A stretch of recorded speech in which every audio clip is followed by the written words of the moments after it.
중국 사상가 갑을의 입장으로 옳은 것만을 보기에서 고른 것은 갑, 사물에 응대하려면 먼저 궁리해야 하지만 궁리하려면 본래 텅 비고 고요하며 밝고 맑은 마음의 상태를 유지해야 한다. 그래야 비로소 미세함까지 살필 수 있으며 번잡하고 혼란한 것을 분석하여 잘못을 저지르지 않을 수 있다. 갑 사상가는 주희입니다. 주희는 성리학을 집대성한 사상가죠.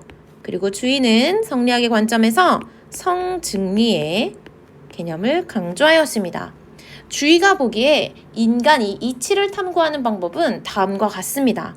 인간이 자신의 마음 안에 물론 이 이치를 가지고 있긴 하지만 그것만으로는 세상의 모든 이치를 알 수가 없지 않습니까? 세상에 다양한 사물들이 존재하고 그 사물들은 각각 자신의 이치를 가지고 있을 것입니다. 그렇다면 인간은 이 각각의 사물이 가지는 이치에 대해서 탐구해야만 자신의 이 알을 더욱더 지극하게 넓혀 나갈 수 있다고 주의는 보았습니다. 그래서 우리가 사물에 대해서 알기 위해서는 그 사물이 가지고 있는 이치에 대해서 알아야 하는 것입니다. 이 마음이 가지고 있는 본래 맑고 밝은 상태를 유지해야 한다고 보는 것입니다. 자, 을을 보도록 하겠습니다. 이치는 오직 이 마음에서 찾을 뿐이다.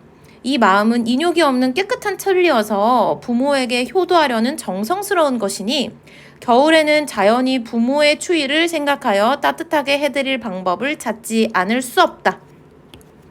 을 사상가는 왕수인입니다. 왕수인은 양명학의 관점에서 심증리를 강조하였죠. 왕수인이 보기에 인간이 이치를 탐구한다는 건 결국 자신의 마음의 관점을 바로잡는 데 있다고 봅니다. 이 마음의 관점이 바로 잡혀야만 각각의 사물들에 대해서 올바르게 바라볼 수 있기 때문이에요. 이 마음이 굽어지거나 왜곡되거나 혹은 올바르지 않는다면 이 사물들을 마구마구 왜곡해서 보지 않겠습니까? 그래서는 안 되고 자신의 마음속에 있는 이치를 바로 잡아야만 다른 사물들에 대해서 올바르게 판단할 수 있기 때문에 왕수인은 이치를 자신의 마음에서 찾고 자신의 마음을 바르게 해서 사물을 올바르게 관찰할 수 있도록 노력해야 한다고 보았던 것입니다.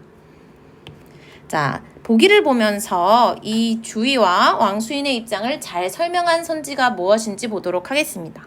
기억. 심은 성이 발현된 정을 포괄하지 못한다. 자, 이 이야기는 틀렸습니다.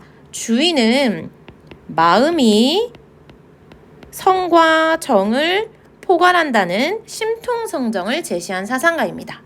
자, 보기 니은. 도덕적 실천이 선행되어야 도덕적 알미 가능하다. 자, 이것은 잘못된 설명입니다. 주의에게 도덕적 알미 있어야 도덕적 실천이 가능하거든요. 예를 들어서 내가 효도가 무엇인지 그 이치를 알아야만 효도를 실천할 수 있다라는 것이죠. 자, 이것이 주의의 생각입니다. 디귿, 마음이 드러난 뜻을 바로잡는 것이 경물이다. 왕수인은 이에 대해 긍정할 것입니다.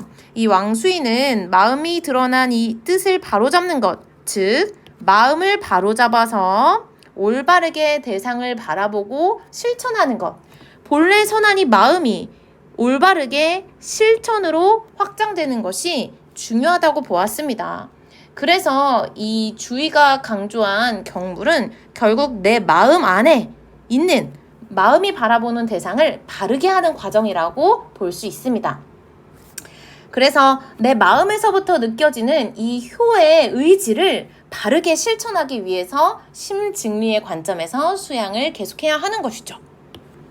리을, 사사로운 욕망을 제거하고 천리를 보존해야 한다. 이 존천리 거인욕이라고 하는 것은 주의와 왕수인이 모두 긍정하는 수양의 방법이라고 볼 수 있습니다. 따라서 이 문제의 답은 5번이었습니다.